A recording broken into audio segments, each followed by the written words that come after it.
안녕하세요. 저는 사연을 들으며 일상의 즐거움을 찾는 50대 여성이에요. 영상 쪽 일을 하고 있어서 영상으로 사연을 담는 일은 해봤지만 이렇게 음성으로 사연을 보내는 건 이번이 처음이라 저도 괜스레 설레고 떨리네요. 저는 제 아버지가 겪은 일이 어쩔 수 없던 일이었다고 생각하고 마음속 깊이 묻어두며 살아왔는데요. 사실 그렇게 묻어둘 일이 아니라고 생각이 들더라고요. 저희 아버지 참 멋있고 다정한 분이었는데 여러분들께도 소개하고 싶어요. 여러분들도 혹시 마음속 깊이 꺼내놓지 못하는 이야기가 있으신가요? 저는 요즘 주변 사람들에게도 이렇게 사연을 통해서도 이야기를 하며 슬픔을 나누고 기쁨을 배가 되게 하는 삶을 살아가려 노력하는 중이에요.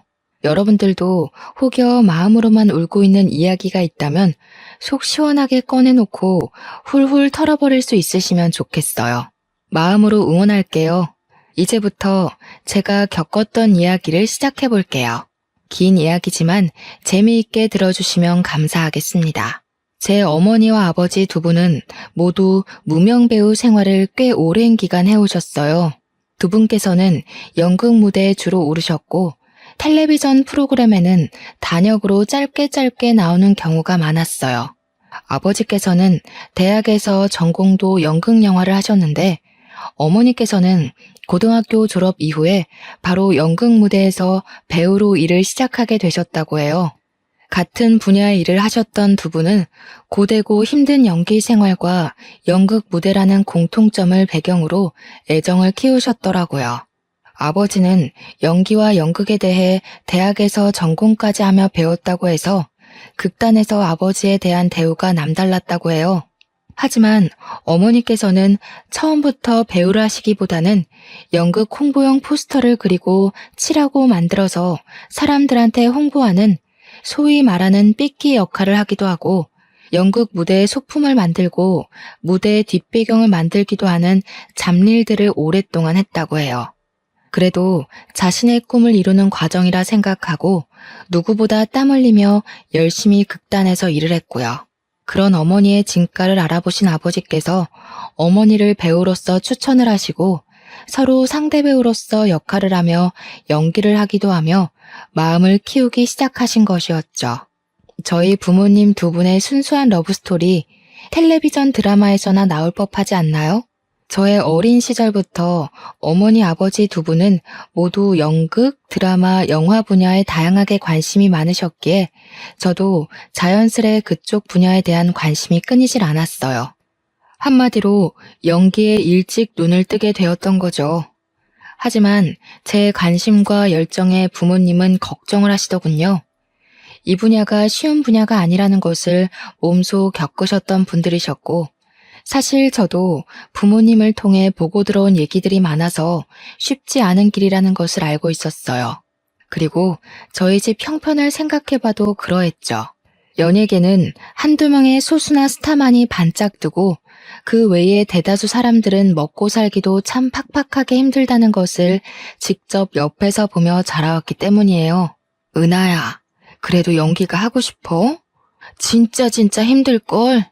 배고프고 힘든 순간이 예쁘고 신나는 순간들보다 훨씬 많을 거야.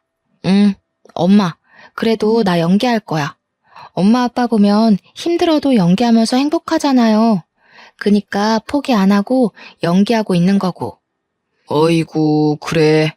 우리 은하 큰딸 대견하네. 힘든 길이라는 것을 알면서도 씩씩하게 하려는 마음이 아주 이뻐. 어머니 아버지의 젊은 시절 동료라고 할 수 있는 친구분들 중에서 중년의 나이가 되실 때까지 연극이나 연기 쪽으로 일을 하시는 경우는 정말 드물었어요. 아니, 거의 없다고 말하는 게 맞는 정도였죠. 부부인데 두 분 모두 연기 생활을 하고 계시는 경우는 저희 부모님이 유일한 정도였죠. 어려운 환경일지라도 연기를 계속 꾸준히 하실 수 있으셨던 원동력은 연기를 본업으로 생각하고 열정을 다하면서도 겸업을 하셨기 때문이에요. 아버지께서는 개인 택시를 운전하셨어요. 회사에 얽매여 있지 않아서 자유로이 일할 수 있는 게 참 좋다며 즐겁게 일을 하셨죠. 연기를 하면서 이렇게 일도 할 수 있다는 게 난 참 좋다. 은하랑 지아랑 두 딸이랑 밥도 자주 먹고 놀기도 자주 놀고 그러면서도 일할 수 있는 게 얼마나 좋아. 어머니께서는 시장이나 마트를 돌아다니며 부족한 일손을 돕는 부업 일을 하셨어요. 워낙 고우신 외모와 성실하신 성품 덕에 일을 하는 곳 어디에서도 항상 인기가 좋으셨죠. 그렇게 제 부모님은 누구보다 열심히 살아가시면서 연기를 놓지 않고 지내셨어요. 저는 혈기왕성함으로 무장한 젊은 배우가 아닐지라도 열정이 넘치고 꿈을 포기하지 않는 부모님이 존경스러웠어요. 여느 때와 같이 아버지는 드라마의 조연으로 출연하는 일을 마치시고 새벽까지 개인 택시 일을 하고 계셨어요. 새벽에 트럭이 차선을 넘어와 아버지의 차를 들이받았고 아버지는 차와 부딪히고 가드레일에 치이셨어요. 양심이 있다면 사고 수습은 해야 하는 게 맞지 않겠어요? 저희 아버지 차량은 가드레일에 부딪혀서 차량의 형태도 못 알아보게 되었는데 사고를 낸 사람은 신고도 하지 않고 사고 차량을 몰고 바로 도주를 해버렸고요. 한마디로 뺑소니였던 거죠. 바로 신고라도 해줬더라면 지금의 아버지는 어떠실지 궁금하기도 하네요. 지나가던 차량들이 주춤거리다가 신고를 해줘서 구급대가 출동해서 아버지를 병원으로 이송할 수 있었고 경찰들이 사고 현장을 조사할 수 있었다고 해요. 범인을 찾기 위해 경찰들이 조사를 하고 저희 가족들은 사고 현장 근처에 현수막을 걸어두기도 했지만 역부족이었나 봐요. 하필이면 CCTV 사각지대에서 사고가 날 거라는 생각은 못했겠죠. 범인을 잡지 못한 분한 마음은 둘째치고 아버지께서 급작스러운 사고를 당하시고 병원 신세를 지게 되신 상황이 저희 가족에겐 더 큰 시련이었죠. 항상 가족의 기둥과 같은 분이셨는데 한순간에 이런 일이 일어날 줄 몰랐어요. 저와 동생 그리고 어머니께서 번갈아 가며 아버지 병간호를 했습니다. 몸을 움직이기도 어려운 수준이었기 때문에 갓난 아기를 돌보듯 모든 것을 저희 손을 통해 해야 했어요. 식사를 도와드리고 용변 보시는 것까지도 저희의 도움이 필요했죠. 저희도 어찌할 수 없는 저녁 시간에는 성인용 기저귀를 사용하셨는데 아버지께서는 어떤 것보다 그 점을 불편해하시고 싫어하셨어요. 어쩌면 부끄럽고 자식들 앞에서 못 볼 꼴을 보인다고 생각하셨던 것 같아요. 누구에게도 그렇게 의지하신 적이 없는 분이 본인 힘으로 할 수 있는 게 없고 화장실도 혼자 가지 못하다 보니 자존심이 많이 상해하셨죠. 아버지는 병원 생활을 무척이나 괴로워하셨어요. 이렇게 살 바에는 죽는 게 낫지, 죽는 게 나아. 아버지께서는 언젠가는 연기자로서 나중에는 노년 배우로서 당당하게 인정을 받을 거라 누누이 말씀하셨어요. 사고를 당하시게 되고 그 꿈을 이루지 못할 수도 있겠다는 좌절감이 크셨던 것 같아요. 어머니께서도 겸업을 하시며 연기 생활을 이어왔지만 도저히 불가능하다는 생각을 하시고는 풀타임으로 시장과 마트를 오가시며 아버지의 병원비를 벌기 위해 2배, 3배로 일을 더 하실 수밖에 없었어요. 그래도 내가 일 좀 더 할 수 있냐고 부탁했을 때 내치지 않고 일감들을 넉넉하게 주시는 게 나는 얼마나 다행인지 싶어. 저희 가족은 아버지가 나아지실 거라는 희망을 품고 살아갔죠.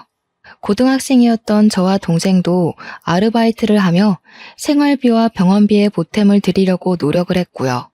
하지만 차가운 현실은 저희의 희망과는 달랐어요. 새벽 5시를 넘겼던 시간으로 기억해요. 아버지가 계신 병원으로부터 전화가 왔어요. 요즘엔 보기 드문 집 전화로 전화가 걸려왔어요. 집안 전체를 울리는 새벽을 뒤흔드는 전화 벨소리였어요. 저에게는 아직도 새벽에 걸려오는 전화 벨소리는 악몽과 같아요. 김인철님 댁 되시죠? 전해드릴 소식이 있어서요. 병원에 빠르게 내원해 주셔야 할 것 같습니다. 무슨 일이죠? 김인철님께서 사망하셨습니다. 아버지께서는 그렇게도 싫어하시던 병원 생활을 하시다가 집에 한 번도 돌아오지 못하신 채 급성 폐혈증으로 돌아가시게 되었어요. 아무도 예상하지 못했던 일이었죠. 저와 제 동생은 다음날 학교에 가기 위해 집에서 잠을 자고 있었고, 어머니께서는 새벽 시장에서 일을 하고 계셨어요. 저희 가족 그 누구도 아버지의 임종을 지키지 못했어요. 지금 돌이켜 생각해봐도 정말 눈물이 앞을 가려요. 그 기억은 제 평생 없어지지 않을 아픈 기억이에요. 저희 가족의 지친 몸과 마음은 오직 아버지의 회복만을 바라고 달려왔는데 이렇게 허망하게 돌아가실 줄 몰랐어요. 저와 동생은 정말 아이처럼 그렇게 엉엉 울었어요. 돌아가신 아버지께서 얼마나 억울하실지, 저희를 남기고 가시는 마음이 얼마나 무거우실지 상상만 해도 마음이 아렸어요. 어머니께서는 현실로 받아들이지 못하셨죠. 펑펑 울어대는 저희와는 다르게 어머니는 눈물 한 방울도 흘리지 않으셨어요. 그저 넋이 나간 표정으로 장례를 치렀어요. 장례를 치르고 난 후 저희 가족은 이전과는 다른 삶을 살아갈 수밖에 없었어요.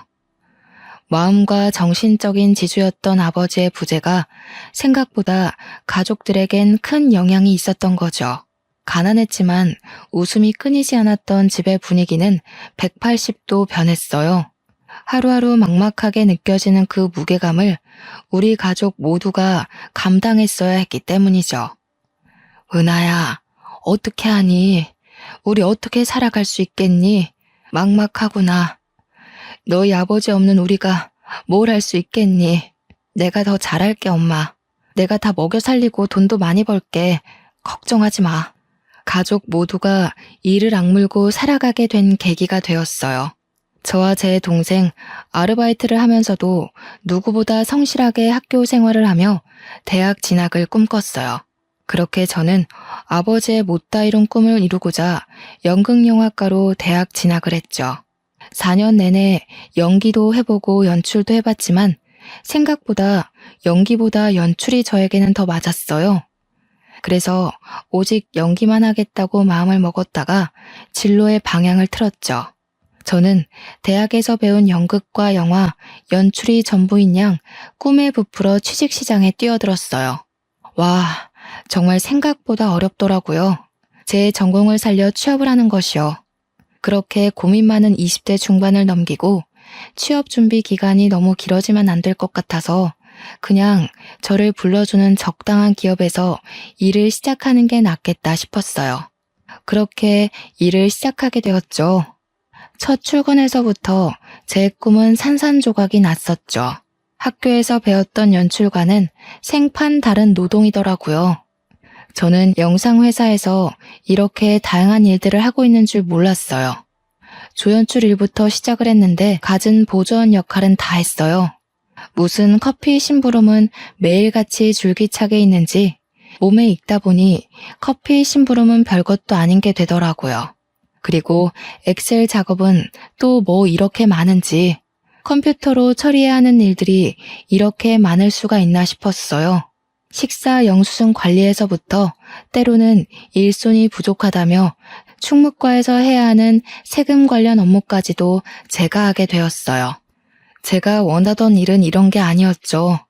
적어도 연출 전공을 살려서 아버지의 꿈을 뒤이어 이루겠다는 제 생각은 변함이 없었거든요.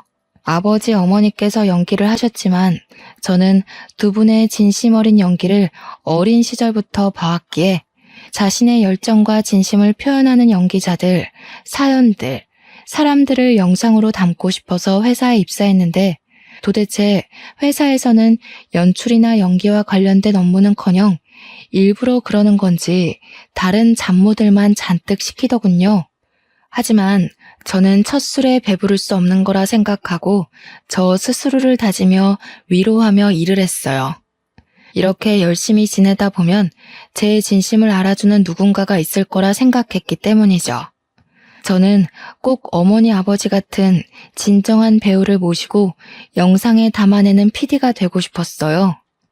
앞서 말한 것처럼 견디기 어려운 잡무들로 인한 스트레스가 엄청났다는 것은 사실이었네요. 정말 내가 원한 길이 이 길인가?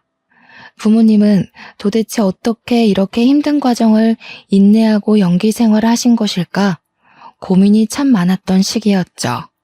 지금에서야 돌이켜 생각해보면 영상회사에서 영상이 아닌 다른 분야의 일들에 대해 다양하게 배울 수 있는 기회였다고 생각을 하지만 당시만 해도 이렇게 쉽게 생각하기 어려운 상황이었어요. 이 일을 시작하고 5년 차가 되었던 시기였어요. 일을 다니던 5년간 매년 영수증 관리나 시켰던 상사가 웬일로 저에게 영상 소재에 대해 같이 회의해보자고 제안을 했어요. 평소 그려왔던 다큐멘터리에 대해 신나게 말씀드렸죠. 회사에서 제대로 설명드리기 위해서 회의 자료들도 정말 열심히 만들어가고 PPT 작업까지도 해서 프레젠테이션을 발표했죠. 제가 오랫동안 기획해온 다큐멘터리 내용입니다. 모두가 주인공에만 스포트라이트를 비추고 박수를 쳐줄 때 누군가는 분명히 단역 조연으로 스포트라이트 밖에서 최선을 다하고 있죠. 이걸 저희 다큐에서 담으면 좋을 것 같아요. 제 열정에 대해 좋게 봐주신 것인지 여태 한 번도 없었던 인물과 장소 섭외에 대해 저에게 완전 일임을 해주셨어요. 아이디어를 더 디테일하게 내면서 어떤 영상 작품을 만들지 즐거운 고민이 시작됐죠. 몸은 힘들지라도 내 아이디어가 담긴 영상 작품이 생긴다는 마음에 굉장히 들뜨더라고요. 제가 어린 시절부터 꿈꾸듯 그려왔던 작품을 해야겠다 마음먹었어요. 무명 배우 단역으로서의 삶을 담은 다큐멘터리. 작품을 만들게 되었어요. 누구에게도 말씀드리지 않고 처음으로 엄마에게 출연이 가능하실지 제의를 드렸어요. 엄마, 여태껏 엄마가 아닌 다른 사람들이 주인공인 무대에 많이 섰잖아요. 이번에는 엄마가 주인공인 무대 어때요? 내가 다큐멘터리 하나 만들게 되었는데 엄마가 주인공이었으면 해서. 어머, 너무 잘 됐다. 작품 만들고 싶어 했던 건 오래전부터의 일인데 벌써 몇 년 동안 회사 생활을 하고 결국 네 작품을 만드는구나. 고생 끝에 정말 낙이 온다더니 축하해, 딸. 그런데 엄마는 너무 늙고 못나서 출연하긴 좀 그래. 아니, 엄마가 어디가 어때서 그래요. 엄마만큼 고운 사람도 엄마만큼 성실한 배우도 본 적이 없어. 난 정말 내 작품이니까 꼭 엄마가 나와줬으면 해요. 아빠는 보고 싶고 출연을 부탁드리고 싶어도 이제는 그럴 수가 없잖아. 엄마가 꼭 주인공이 되어줘요? 어렵다는 엄마의 손사래에도 불구하고 저는 끈질기게 엄마를 설득했어요. 주인공이 엄마 혼자는 아니니까 너무 부담 갖지 않아도 된다는 점과 엄마의 진실한 이야기를 누군가에게 들려줄 수 있다는 것이 얼마나 큰 기회냐고 말씀드렸죠. 엄마는 생업이 바빠 연기 생활을 그만둔 지 오래라며 걱정하셨지만 어쩔 수 없이 그만뒀던 연기였기에 그만큼 연기에 대한 아쉬움이 남으시기도 하셨던 것 같아요. 결국 제 설득 끝에 출연을 하시기로 했죠. 엄마, 아버지 돌아가시고 연기 생활하고 싶어도 못했잖아요. 그 한을 좀 풀자. 우리 엄마 예쁜 얼굴 아깝단 말이야.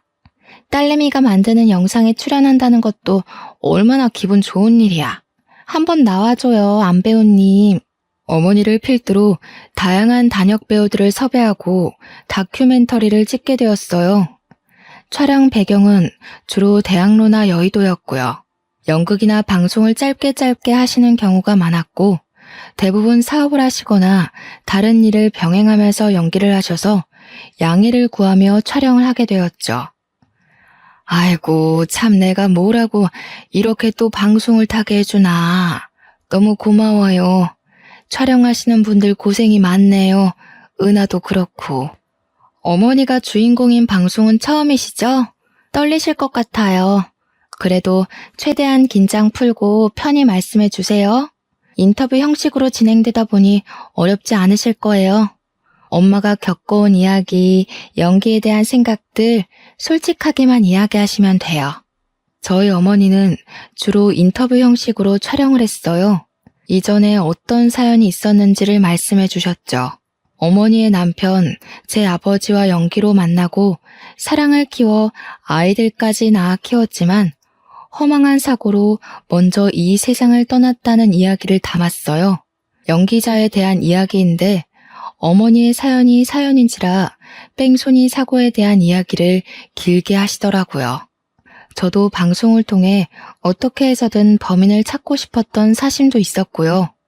어떻게 CCTV도 제대로 없고 목격자 한 명도 없는 사고라는 것이 존재할 수 있는 것이고 그 사고의 당사자가 저희 아버지가 될 수 있는 것이었을까요? 그로 인해 목숨까지 잃게 되신 저희 아버지. 어머니께서 눈물을 억지로 눌러 참으시며 아버지 이야기를 꺼내시는데 저희 스태프 모두 눈물을 함께 훔칠 수밖에 없었어요. 그런 일이 있었던 건 몰랐어요. 은하 PD 고생 많았네요.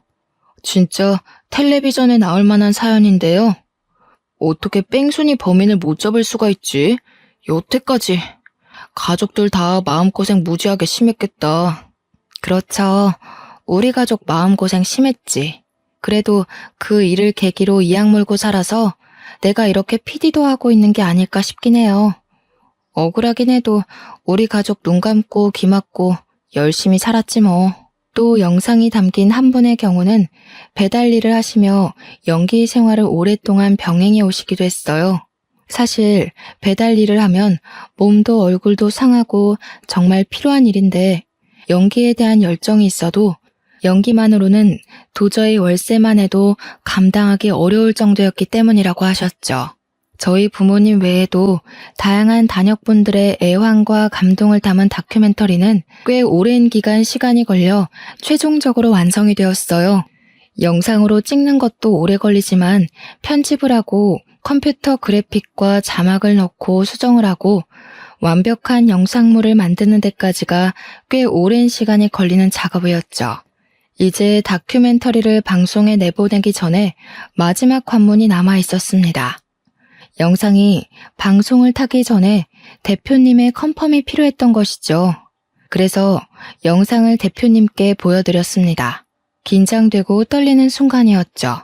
혹여나 마음에 들지 않으신다는 말씀을 하시면 완성된 영상일지라도 방송에 나가지 못할 테니 말짱 도루묵일 테니 말이에요. 우리 진짜 그동안 고생했다. 이제 마지막으로 조금만 더 힘내서 일해봅시다. 대표님 컨펌만 떨어지면 끝이야 끝. 그러게요. 드디어 끝이라는 게 보이기는 하네요. 와, 진짜 고생했다 우리. 컨펌 잘 되면 좋겠어요, 진짜로. 대표님과 저, 그리고 대표 스태프 몇 명이 함께 영상을 시청하며 최종 컨펌을 하는 시간이었습니다. 저는 입이 바싹바싹 마르더군요. 그렇게 긴장이 되던 것은 일을 하면서는 처음 있던 일이었죠. 갑자기 당황스러운 일이 벌어졌어요. 영상을 잘 보고 계시던 대표님이 오열을 하시는 상황이 생긴 거죠. 처음에는 당황한 표정을 감추지 못하셨는데 이내 눈물을 터뜨리시더라고요. 이게 무슨 상황인가 싶었죠. 저는 놀라서 입을 다물지 못했지만 대표님께 휴지를 내어드리며 조용히 괜찮으시냐고 영상에 문제가 많다고 생각이 드시냐고 여쭤보았어요. 대표님, 괜찮으세요? 무슨 일이신지 여쭤봐도 괜찮으실까요? 제 영상 감동적일 수는 있지만 대표님께서 오열하시면서까지 그렇게 울만한 이야기는 아니었는데요. 아, 미안해요, 은하씨.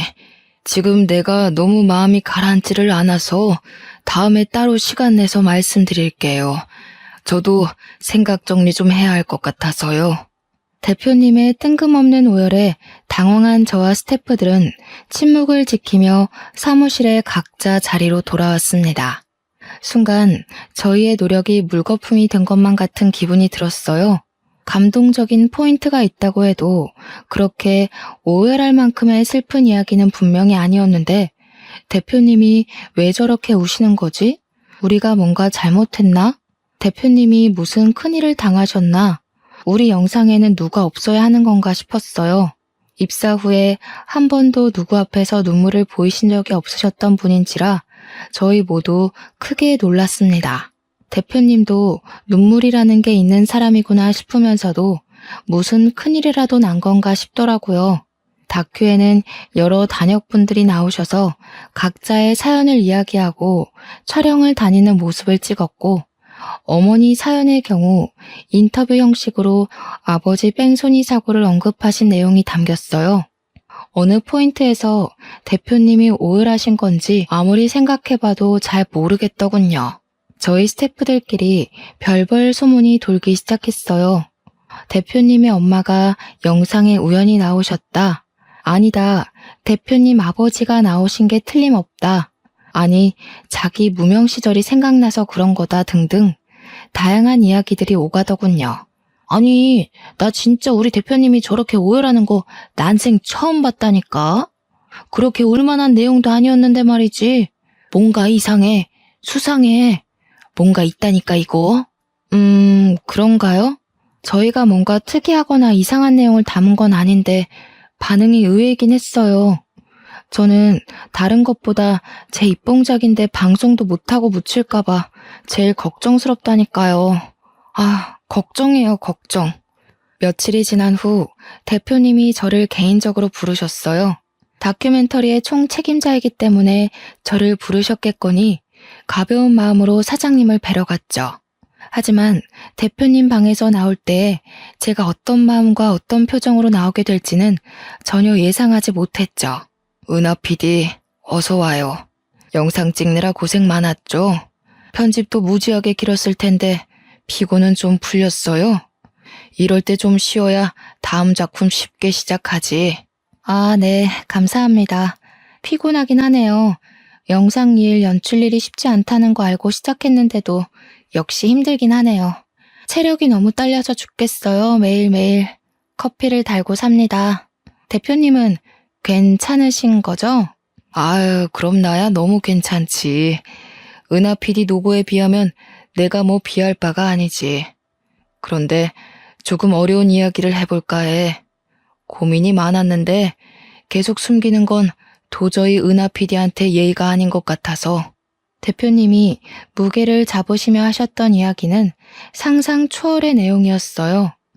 대표님은 어린 시절 아버지 밑에서 자라셨다고 해요. 한부모 가정에서 자라셨던 거죠. 어려운 환경 속에서 자라셨다며 한참을 뜸을 들이며 말씀하시더군요. 은하 PD, 이런 이야기를 전하게 될 줄은 몰랐는데 정말 미안해. 놀라지 않았으면 좋겠는데 놀랄 수밖에 없는 이야기야. 아, 괜찮아요, 대표님. 어서 말씀해 주세요. 대표님께서는 다시 어린 시절 이야기를 이어가셨어요. 아버지와 함께 지내왔는데 아버지께서 야채 트럭을 운영하셨다고 하시는 거예요. 아, 그렇구나 듣는데 이런 이야기를 왜 나한테 하는 거지? 의문스럽게 느껴졌어요. 그렇지만 제가 다니고 있는 회사의 대표님께서 하시는 말씀이니 제가 이렇다 저렇다 말하지 못하고 묵묵히 듣기만 했어요. 야채 트럭. 그런데 그 야채 트럭을 몰고 새벽에 운전하던 중에 아버지께서 사고를 내신 적이 있다고 하시더군요. 조수석에는 아들인 본인을 옆에 태우신 채로요. 사고가 워낙 크게 나서 기억이 나신다며 설명을 하셨어요. 그 새벽에 우리 아버지 야채 트럭이 승용차를 박았어. 아버지께서 새벽에 졸음운전을 하신 탓이었지. 중앙선을 살짝 넘어간다 싶었는데 기어코 옆 차선에서 오던 차를 친 거야. 그 차는 택시였고 동승자는 없이 기사님 한 분만 타 계셨어. 그리고 그 택시는 가드레일을 강하게 박았고 택시는 형태를 알아보기 힘들게 찌그러졌어. 네? 무슨 말씀이세요? 나는 조수석에서 선잠을 자고 있었고 부딪히는 소리와 충격에 놀라서 깨버렸지.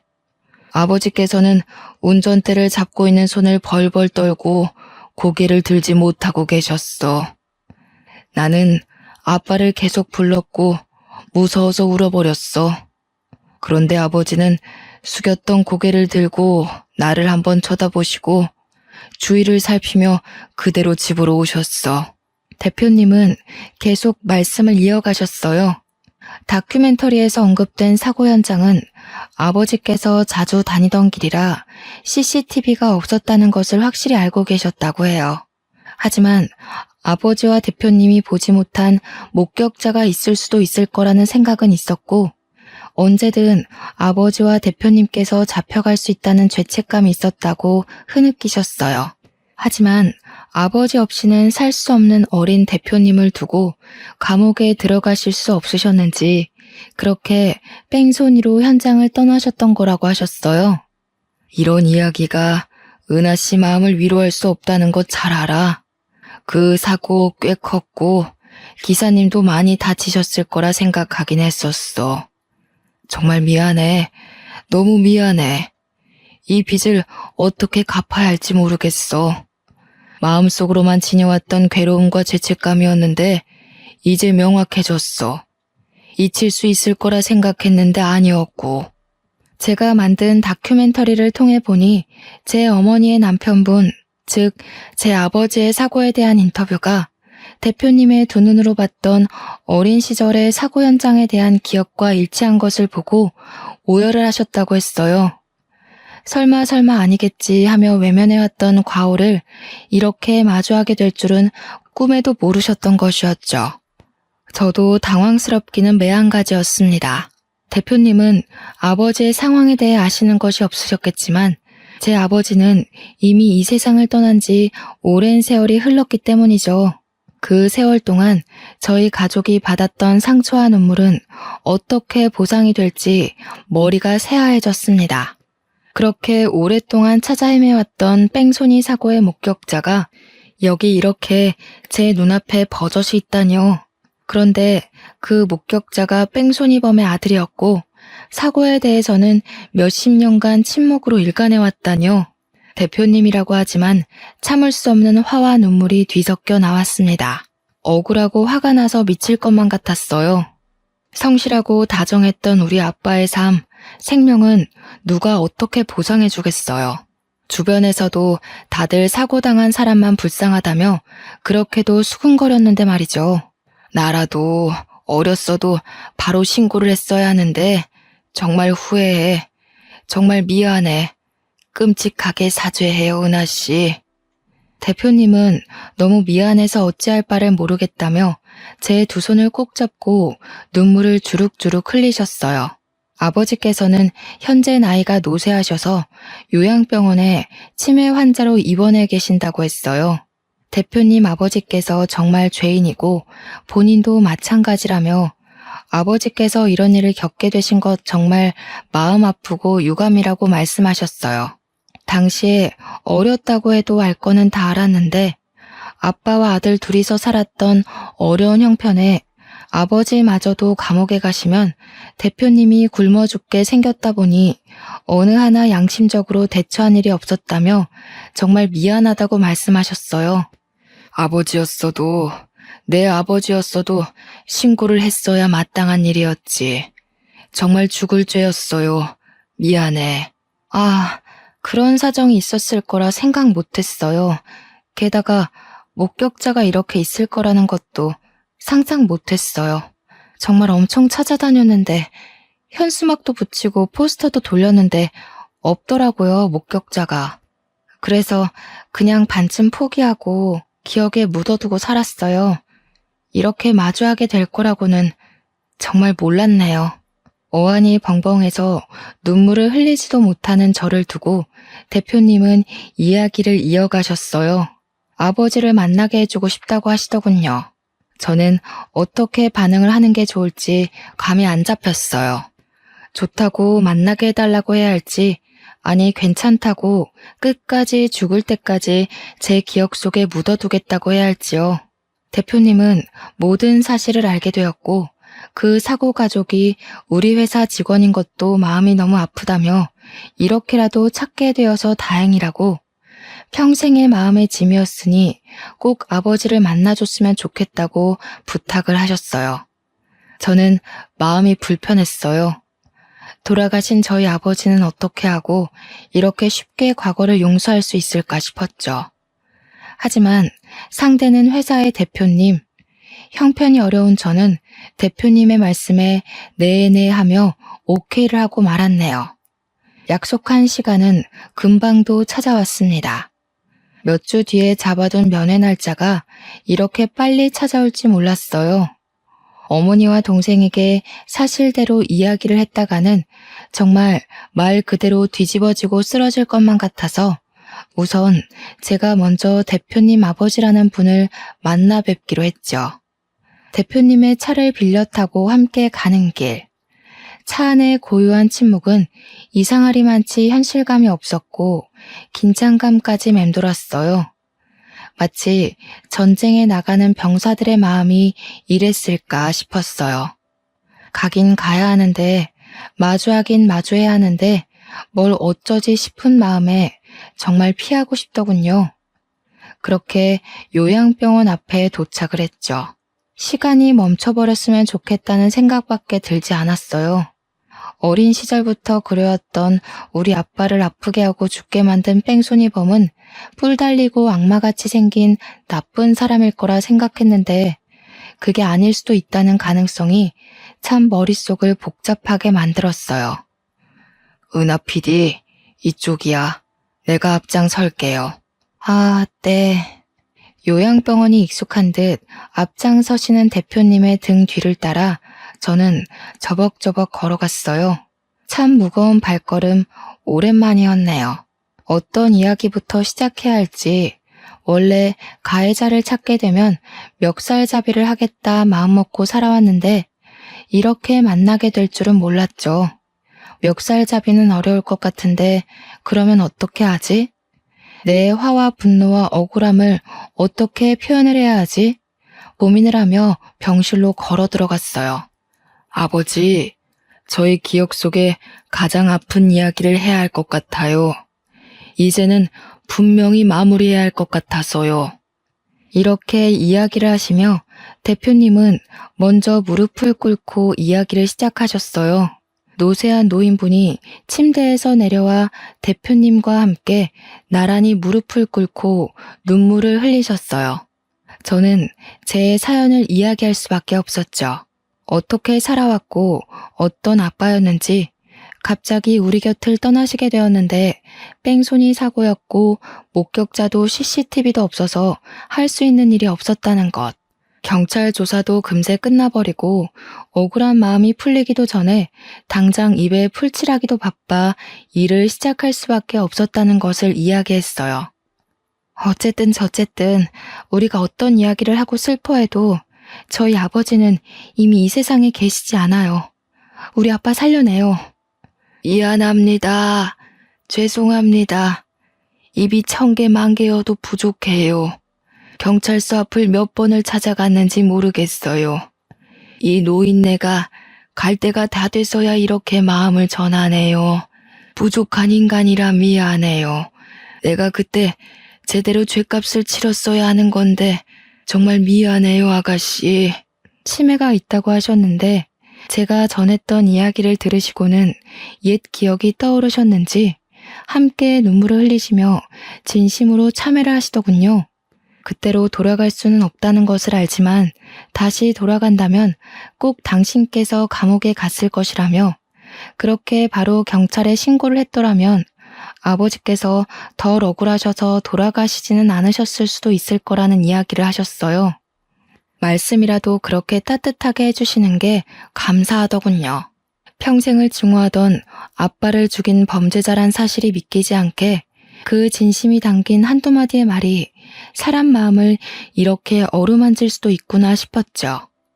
정말 내가 저승에 가서라도 죗값은 달게 받을 거야. 내가 그대들 가족들에게 몹쓸 짓을 했지. 내 새끼만 귀한 줄 알고 살면 뭐하나. 짐승만도 못한 거지. 전벌받고 이렇게 병원에 갇혀 송장처럼 죽은 것처럼 있는 거지. 아이처럼 엉엉 눈물을 흘리시는 모습에 마음이 울리더군요. 저희 아빠가 정말 안타깝고 억울하기도 하고 이 사과와 대화로 모든 것들이 해결되지는 않겠지만 작게나마 실마리가 보이는 듯했죠.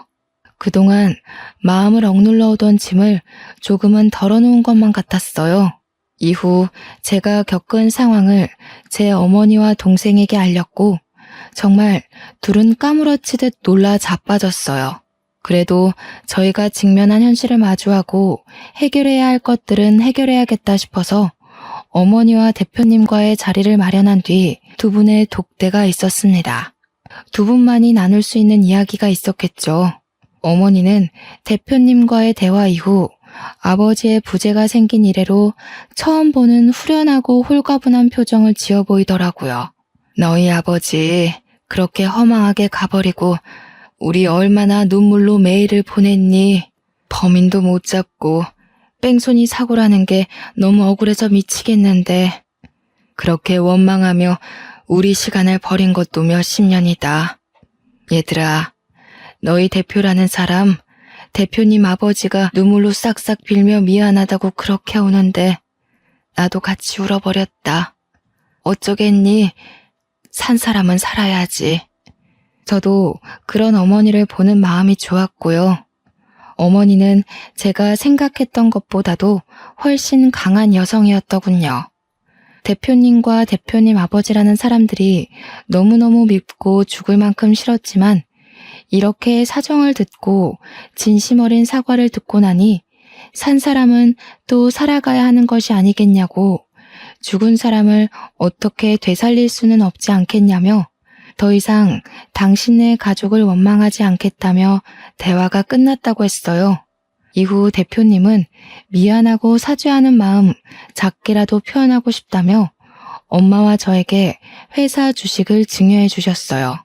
미안한 마음 어떻게 표현을 해야 할지 모르겠고 이걸로 되지 않을 거란 것도 너무 잘 알지만 제 작은 마음이니 꼭 받아주세요. 회사 주식인데 그래도 우리 회사 꽤 잘 나가거든요. 알죠? 은하 PD는 알 거야. 미안하고 고마워서 그래. 일개 회사원이었던 내가 갑자기 대주주가 되어버리는 상황이 만들어진 거죠. 회사는 제 생각보다 좋은 곳이었나 봐요. 이후로 쭉 승승장구하며 기업의 크기가 커지다가 대기업에 합병되어 운영이 되었고 저는 그 주식을 팔고 엄마와 동생과 함께 넉넉히 오붓하게 평화롭게 잘 살아가고 있어요. 이렇게 제 긴 이야기는 마무리가 됩니다. 연기하시는 부모님 밑에서 자라며 연기, 연극, 연출에 자연스럽게 관심을 가졌고 운이 좋게도 대학 졸업 후 바로 영상회사에 취업하게 되어 쪼들리는 생활비 걱정은 접어두고 살 수 있었는데 저를 뽑아준 회사 대표님께서 저희 아버지와 이렇게 관련이 있었던 사람이라고는 생각을 못했죠. 어떻게 생각하면 돌아가신 아버지께서 저를 끝까지 지켜주시고 도와주신 게 아닐까 싶어요. 그리고 억울하고 마음 아팠던 아버지에 대한 기억이 이제는 상처라기보단 아물어가는 흉터 같다는 생각이 들어요. 그 흉터를 돌아보면 불쌍한 우리 아빠 생각에 눈물이 앞을 가리지만 그래도 우리가 이렇게 살아갈 수 있는 이유는 아버지시고 우리가 이렇게 다시 잘 살아갈 수 있게 도와주신 분도 아버지라는 생각이 들어요. 아빠가 살아서 우리 가족과 함께 울고 웃을 수만 있으면 다른 소원이 없을 텐데 정말 이제는 아버지에 대해 제대로 작별 인사를 해야 할 때인 것만 같아요. 저의 사연은 이렇게 마무리하겠습니다. 긴 사연을 들어주신 여러분 정말로 감사합니다. 그리고 아버지에 대해 짧은 편지를 남길게요. 아버지, 항상 저희 곁에 함께 하신다는 거 잘 알고 있어요. 힘들 때마다 아버지 생각이 나지만 아버지를 생각하며 제 마음을 다잡을 수 있어요. 아빠, 너무 보고 싶어요. 하지만 저희 가족이 이 세상에서 행복하게 살아가는 것이 아버지한테는 가장 큰 바람일 거라는 생각이 들어요. 아빠, 제 아버지가 되어주셔서 감사해요. 다시 태어나도 아빠 딸이 되고 싶어요. 감사해요. 사랑해요.